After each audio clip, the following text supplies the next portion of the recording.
नमस्कार, खबर दोपहर देख रहे हैं आप और मैं हूं आप सबके साथ सोनाली सिंह। हॉकी में टीम इंडिया ने इतिहास रच दिया है। टोक्यो ओलंपिक में 41 साल बाद भारत ने मेडल जीता और पूरे देश में हॉकी टीम इंडिया की जीत का जश्न मनाया जा रहा है। प्रधानमंत्री, राष्ट्रपति समेत पूरे देश से हॉकी टीम इंडिया को बधाई दी गई है।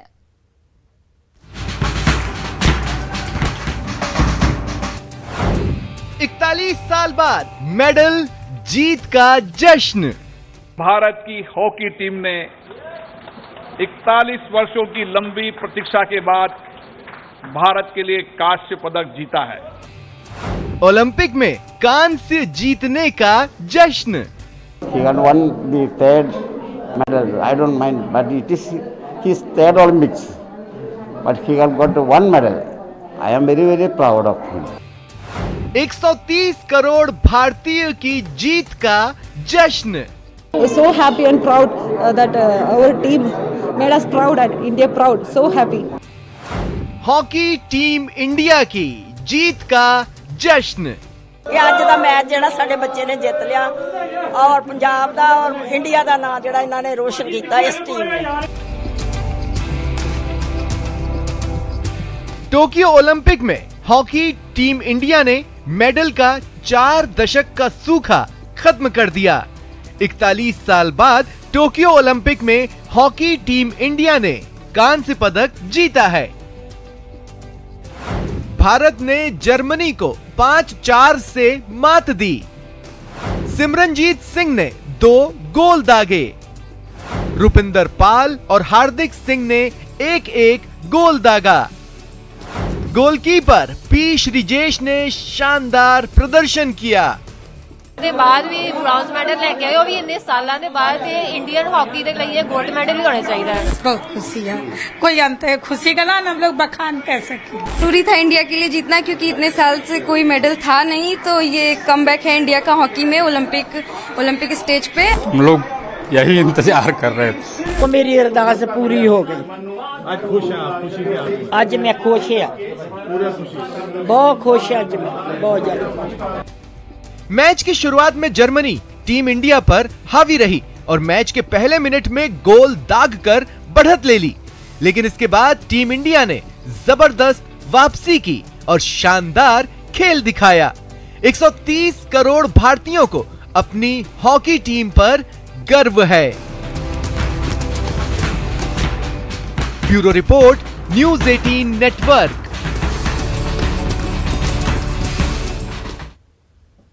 हॉकी टीम की जबरदस्त जीत पर पूरे देश में जश्न का माहौल है। पीएम मोदी ने फोन करके हॉकी टीम के खिलाड़ियों को बधाई दी।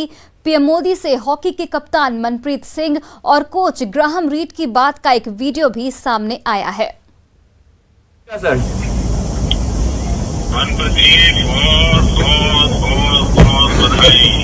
Thank you so much sir, thank you sir.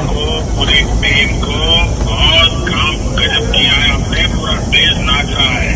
Thank you sir. Sir आपकी बहुत दुआएं थी सर हमारे साथ। Thank you sir. आपकी आवाज थोड़ी ढीली थी। सर आपका जो मोटिवेशन था वो काफी काम किया सर हमारी टीम के लिए। आप लोगों की मेहनत काम कर रही थी। Thank you sir. और पीयूसी ने भी बहुत मेहनत की आप सबके साथ। बिल्कुल सर। तो मेरा तरफ से सभी खिलाड़ियों को बधाई दे देना भैया। Thank you sir, thank you sir, मैं दे दूंगा सर। 8-15 अगस्त को मिल रहे हैं, मैंने सबको बुलाया है, तो उस दिन मिलेंगे हम लोग। जरूर सर। पीयूसी है क्या? हाँ जी सर, है साथ में है सर। जी सर नमस्कार। बहुत बहुत धन्यवाद सर। उस दिन आपने जो प्रोत्साहन दिया था कि उसी का जी बहुत बहुत धन्यवाद मोदी जी आपका। और मोदी जी मेरे साथ में चीफ कोच भी है ग्राहम रीड, आप उनसे अगर बात करना है। जी जी लीजिए। Hello sir. I hope we have made you proud. Thank you. Thank you sir. They're fantastic, huh? They have. Thank you. It's so good to see. It's so good for India, huh? Yeah. Thank you, sir. Thank you. And your words the other day after the semi-final were fantastic and very inspirational to us. Thank you. Your hard work is giving a result. Thank you. The team spirit is giving a result. Yeah, definitely. और देखिए, बिहार के CM Nitish Kumar ने भी tweet कर hockey team को बधाई दी है। Tokyo Olympic 2020 के हॉकी प्रतियोगिता में कांस्य पदक जीतने पर भारतीय पुरुष हॉकी टीम को हार्दिक बधाई एवं शुभकामनाएं। इस जीत पर हर भारतीय गौरवान्वित है। मेरी कामना है कि टीम प्रगति के ऊंचाइयों पर पहुंचे और भारत का नाम रोशन करती रहे।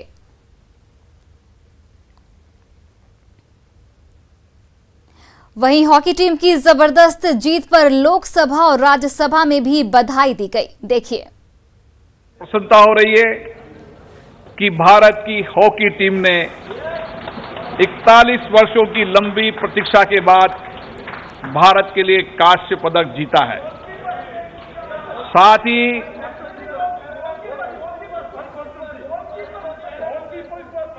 साथ ही सुश्री लवलीना बोरगोहाई ने ओलंपिक खेलों में बॉक्सिंग के महिला वेल्टरवेट वर्ग में कांस्य पदक हासिल किया है।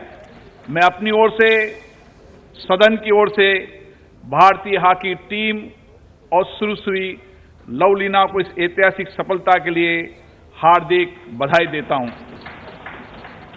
अत्यंत प्रसन्न।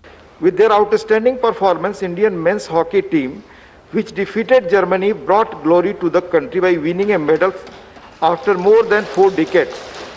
Their achievement is the culmination of the collective efforts of various stakeholders, including the government of Odisha headed by Sri Naveen Patnaik, Honorable Chief Minister, who came forward to sponsor the men's and women's hockey team for 5 years since 2018 for their continued support and unwavering faith showed in our players, topped up by the sheer hard work and determination of each player of the hockey team. वहीं Olympic में भारतीय hockey team को medal मिलने के बाद बिहार के deputy CM Tarkishore Prasad ने भी बधाई दी है। ये भी सुनिए। ओलंपिक में भारत के खिलाड़ियों ने काफ़ी मेहनत करके सफलता प्राप्त की है। पूरा देश आज गौरवान्वित हुआ है और हम सब उन्हें बधाई देते हैं, सभी खिलाड़ियों को जिन्होंने अच्छा प्रदर्शन करके और पदक जीतकर भारत का नाम रोशन किया, ऊंचा किया है। और देखिए, बिहार के पूर्व सीएम जीतन राम मांझी ने भी भारतीय हॉकी टीम के खिलाड़ियों को बधाई दी है। हॉकी प्लेयर ने अपना 3rd पोजीशन लिया, वो ब्रॉन्ज लिया, इसके लिए उसको बधाई देते हैं। और ख़ास करके प्रधानमंत्री जी सभी खिलाड़ियों से जो अपेक्षाएं की थी और जो उनको उत्साहवर्धन किया था कि टारगेट तुम्हारा रहे कि तुम बढ़िया करो, अपने को बेस्ट परफॉर्म करो, न कि सोचो कि हमको ये मेडल मिलेगा वो मेडल मिला। लगता है सभी खिलाड़ियों ने इसी तरह पर काम किया और सफलता पाई है। केंद्रीय मंत्री अर्जुन मुंडा ने टोक्यो ओलंपिक में भारतीय हॉकी टीम की जीत और ब्रॉन्ज मेडल जीतने पर बधाई दी है। उन्होंने इसे देश के लिए गौरव का पल बताया है। देश को गौरवान्वित करने वाला यह परिणाम भारतीय हॉकी टीम ने अपने उम्दा प्रदर्शन के माध्यम से दिया है। पूरे देश के नागरिकों के तरफ से वैसे खिलाड़ियों को मैं बहुत बहुत बधाई देता हूँ।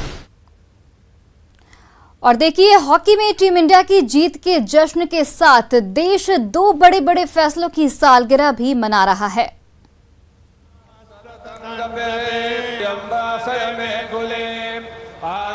और देखिए, तस्वीरें अयोध्या और जम्मू की है, जहां लोग जश्न में डूबे हैं। अयोध्या में राम मंदिर निर्माण के काम को 1 साल पूरा हो गया है। 1 साल पहले प्रधानमंत्री नरेंद्र मोदी ने अयोध्या में राम मंदिर निर्माण की नींव रखी थी और मंदिर निर्माण का काम शुरू हुआ था।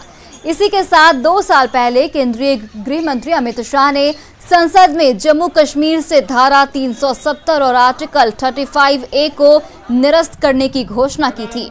इस फैसले ने जम्मू कश्मीर को भारतीय संविधान के अंतर्गत ला दिया था। वहीं दूसरे कदम ने पूरे देश में अयोध्या में राम मंदिर निर्माण के सपने को पूरा किया।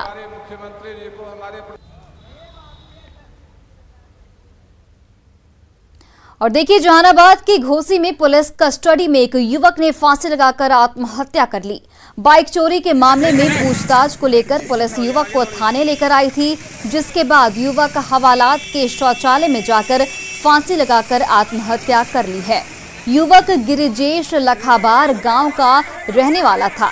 मौत के बाद ग्रामीण आक्रोशित हो गए। ग्रामीणों ने थाने पर पथराव किया, जिसमें कई पुलिसकर्मियों को हल्की चोट भी आई है।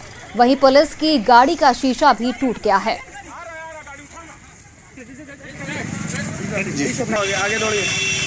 और देखिए, ये दो तस्वीरें हम आपको दिखा रहे हैं। ये जहानाबाद की तस्वीरें हैं, जहां पुलिस कस्टडी में युवक ने आत्महत्या कर ली और उसके बाद इस पूरे घटना के बाद ग्रामीण आक्रोशित हो गए और ग्रामीणों ने पुलिस पर हमला भी किया। सरसा में पॉलिटेक्निक कॉलेज के छात्रों ने जमकर हंगामा किया। इन लोगों ने कॉलेज प्रशासन पर मनमानी का आरोप लगाया। छात्रों ने कॉलेज में तालाबंदी कर कॉलेज के प्रोफेसर और कर्मचारी को करीब 3 घंटे तक बंधक बनाए रखा।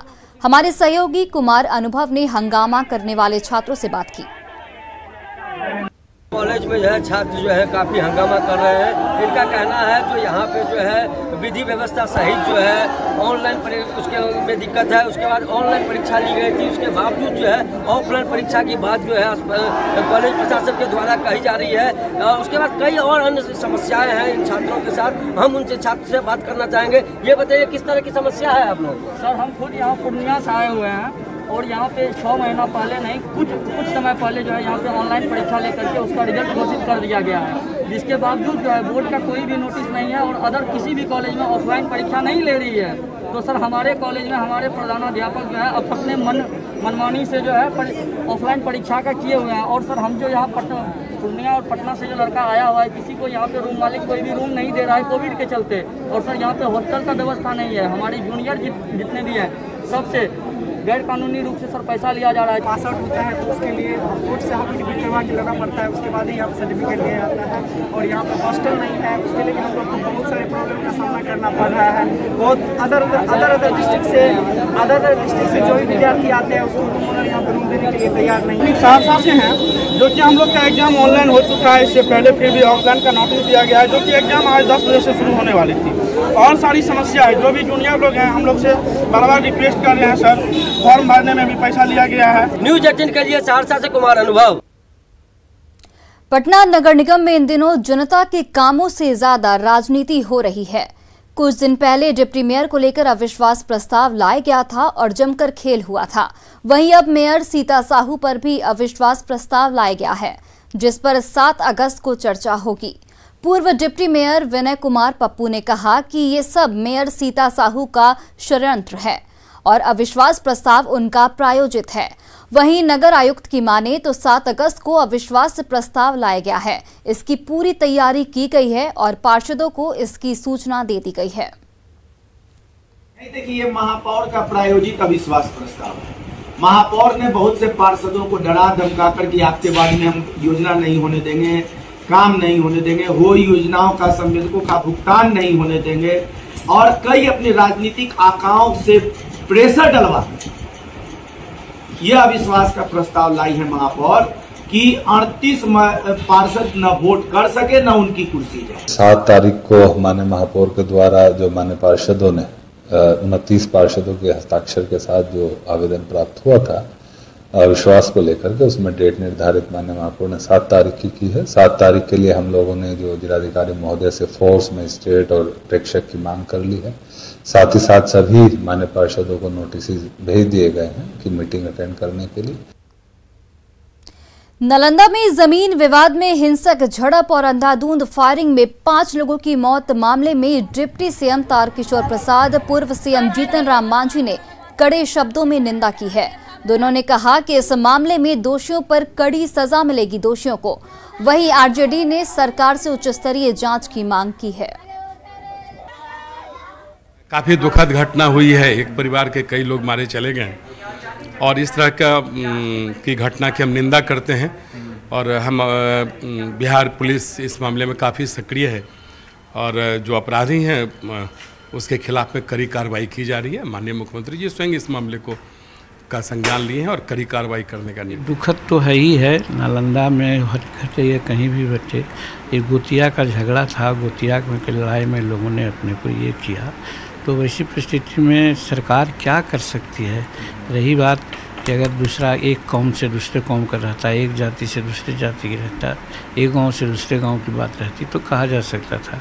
अब अपने भाई भाई में भाई दूसरे की हत्या कर देता है, तो ये हम लोग की मेंटलिटी कुछ ऐसी हो गई है, इतना हम लोग अपने लोभी हो गए हैं कि अपना लोभ के सामने हम अपना भाई को भी नहीं समझ रहे हैं। मुख्यमंत्री नीतीश कुमार जी के गृह जिला नालंदा नरसंहार के खून से कहीं न कहीं लहूलुहान हुआ।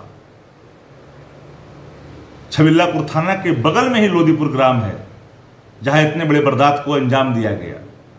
शासन को संज्ञान में दिया गया, शासन चुप्पी क्यों साधे रखी? परिजनों का सीधा आरोप है, जमीनी विवाद हो या कारण कोई भी हो, आपसी रंजिश क्यों न हो, पर एक दिन के आपसी रंजिश का कारण इतनी बड़ी घटना नहीं हो सकती। अगर जमीन विवाद है तो अंचलाधिकारी की भूमिका की जांच होनी चाहिए। थाना प्रभारी को संज्ञान में देने के बाबत भी शासन वहां नहीं पहुंचता है। कोरोना के खिलाफ जंग में बिहार का पूर्वी चंपारण का एक प्रखंड बनकटवा रोल मॉडल के रूप में उभर कर सामने आया है। स्वास्थ्य विभाग, प्रशासनिक अधिकारियों, जनप्रतिनिधियों और आम नागरिकों के सहयोग से आज बनकटवा देश ही नहीं दुनिया के मानचित्र पर मशहूर हो गया है।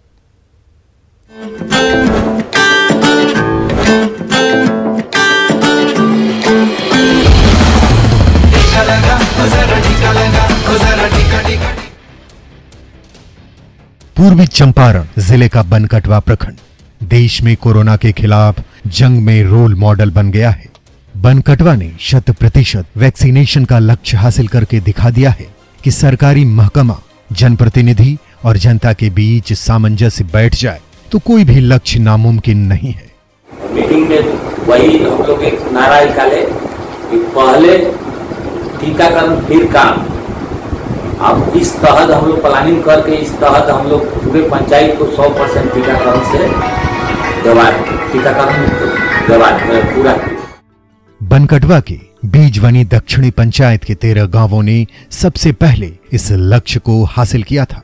हैरानी की बात यह है कि बीजवनी दक्षिणी पंचायत में बहुसंख्यक और अल्पसंख्यक दोनों ही समुदाय के लोगों की खासी तादाद है, लेकिन दोनों ही समुदायों के बीच तालमेल कुछ ऐसा है कि दोनों ही समुदाय के लोगों ने 100% टीकाकरण के लिए अपनी पूरी ताकत झोंक दी, जिसे देखते हुए अधिकारियों और जनप्रतिनिधियों के हौसले भी बुलंद हो गए। जिले के प्रशासनिक अधिकारियों और जनप्रतिनिधियों को यह महसूस हुआ कि जब एक पंचायत पूर्ण टीकाकरण के लक्ष्य को प्राप्त कर सकता है तो पूरा बनकटवा प्रखंड क्यों नहीं। 9 पंचायत का और 9 पंचायत के माइक्रो प्लानिंग के तहत पूरी टीम को लगाया गया और टीम को लगाने के साथ करो और मरो की बात आ गई थी कि किसी भी सूरत में 8 बजे रात या 9 बजे रात हमको 100% वैक्सीनेटेड करना है। तो बेशक बनकटवा को पूर्ण टीकाकृत प्रखंड बनाने में बीजवनी दक्षिणी पंचायत के नागरिकों ने अहम किरदार निभाया, जिसके बाद ही जिला प्रशासन के अधिकारी, स्वास्थ्य विभाग, यूनिसेफ और WHO के अधिकारी और कर्मी का मकसद पूरा हो सका। कटवा ब्लॉक जो है उसको प्रायोरिटी में हमने लिया था, एक केस स्टडी के तौर पे, मॉडल के तौर पे, और वो सक्सेसफुल हो गया। उसके उपरांत जो है पिपराकोठी और यहाँ के सभी नगर निकाय जो है 9 नगर निकाय ये भी जो है हमारे वैक्सीनेटेड हो गए हैं। बहरहाल बनकटवा की सफलता पर आज पूरा देश गर्व कर रहा है। कोरोना के खिलाफ जंग में बनकटवा रोल मॉडल बनकर आज विदेशों में भी मशहूर हो गया है। WHO ने भी ट्वीट कर बनकटवा प्रखंड को रोल मॉडल बताते हुए इसे सीख लेने की नसीहत दी है। उम्मीद है पूर्वी चंपारण के इस प्रखंड से पूरे देश सबक लेगा और 100% टीकाकरण का सपना जल्द ही देश में सच होगा। Bureau report, news 18 network.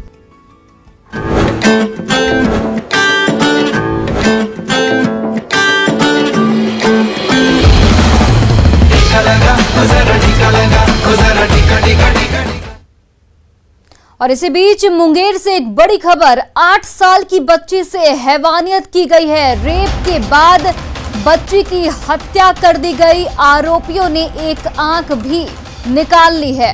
Police ने दोषियों के खिलाफ सख्त से सख्त कार्रवाई का भरोसा दिलाया है।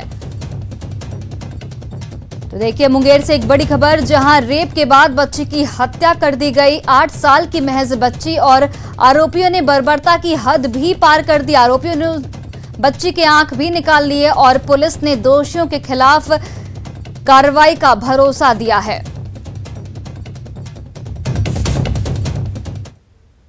नेटवर्क 18 फेडरल बैंक संजीवनी गाड़ी भारत की कोविड प्रभावित जिलों में जारी है। वैक्सीन के लिए जागरूकता फैलाने की हमारी इस मुहिम को आप भी अपना सहयोग दीजिए। चलिए आपको दिखाते हैं कि संजीवनी गाड़ी अब तक कहां गई और आज कहां है।